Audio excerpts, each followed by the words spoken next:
The Steelers return man in 2023, I guess kind of here's where I come down with this. It's okay, if the rules to the kickoffs have changed to the point where a kick return man is rendered, I'm not going to say useless, but one thing I'm very curious about is do the number of returns greatly diminish given the current rule changes? That being one, then do you want to use a 53-man roster spot on a player that is solely focused and dedicated on the kick return game? Could that player also serve as your punt returner? For me, I'd love to see Calvin Austin III thrive in this role as the Steelers return man in 2023. I think Alfonzo Graham has an opportunity as an undrafted running back as well. No, Gunnar Olszewski is still on the roster too. What say you, Alex Kozoro? Who is the Steelers return man in 2023?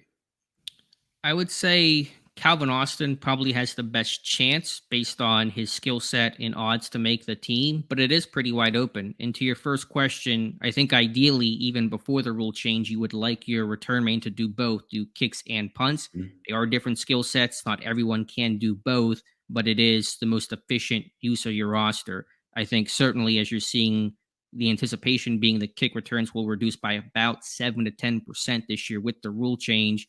You would ideally want that guy to do both, even more so. And I think Austin is capable of being that guy, although he really did not do kicks in college. And so it will be something a little bit new for him. So he's going to probably be the favorite. Olszewski will be in that mix as well. You mentioned Graham. Anthony McFarland has done kicks before, but he's not done punts. And so that's going to be a very narrow path. And so I think I'll put it this way. Whoever's the kick returner cannot just be the kick returner and not provide value elsewhere. He's got to be able to do punt return or do something else on special teams or his side of the ball to help the Steelers. So I think the days of the old pure kick returner are basically gone. I go back to what Mike Tomlin says when he's asked about Calvin Austin III, who's essentially is going to be a rookie this year due to the fact that he didn't play last year as a result of injuries. But they're asking him, okay, what does he bring to the table? And it's speed.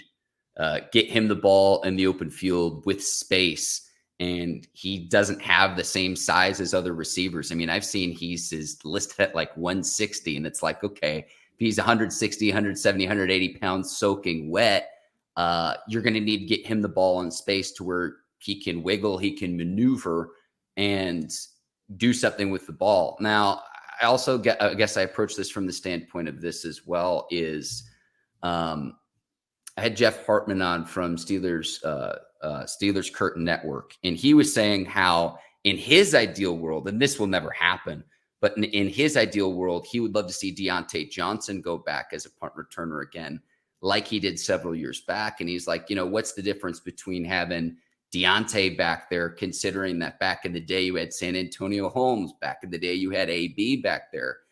I don't want to see Diontae get hurt. I want to see him get back to his Pro Bowl ways as a receiver. But Jeff brought up a great point in that Steelers haven't had a punt return touchdown since 2019, Alex. It's been too many moons since the Steelers have had a punt return touchdown. So it's like you mentioned special teams really stand out when things go wrong. I guess I just approach it from the standpoint of having grown up watching Devin Hester. I grew up in the Chicago suburbs. What a game changer he was. And I know he's the greatest of all time to do it, but how he can flip a field and at the very least cause an opposing punt team to play very, very conservatively. If you can put your offense in a field position advantage consistently, especially with a young offense still in year 2 of Kenny Pickett, what an advantage that can be for the rest of the team. So this is an area I'd like to see the Steelers have as an advantage versus it's just kind of been a nothing burger for the last several years. That's just my opinion. Sure, it's a fair point. And yeah, that last punt return touchdown was Diontae, I believe, against Arizona. And you would like to have those splash plays because I don't know what the numbers say specifically, but I imagine the winning percentage for teams that have a kick or punt return for a touchdown is pretty high. I bet you don't lose many games when you have a big splash play on special teams like that. And you're right, Pittsburgh's history is rich with electric return men, whether it's Randall L., Rod Woodson, AB, as you mentioned. But there's a line to walk there. Obviously, Diontae's value offensively, and you are increasing injury risk. And so I don't think Diontae will get that role back there. I guess for me, I mean, I would like those splash plays, but you just don't want to be the guy that screws it up. And Gunnar Olszewski Yeah. lost his job last year because he was muffing punts, and there was a risk there. And Pittsburgh, the model last year was, and the model will basically be the same this year. You cannot turn the ball over. I mean, the clear correlation between when Pittsburgh takes care of the football, they win.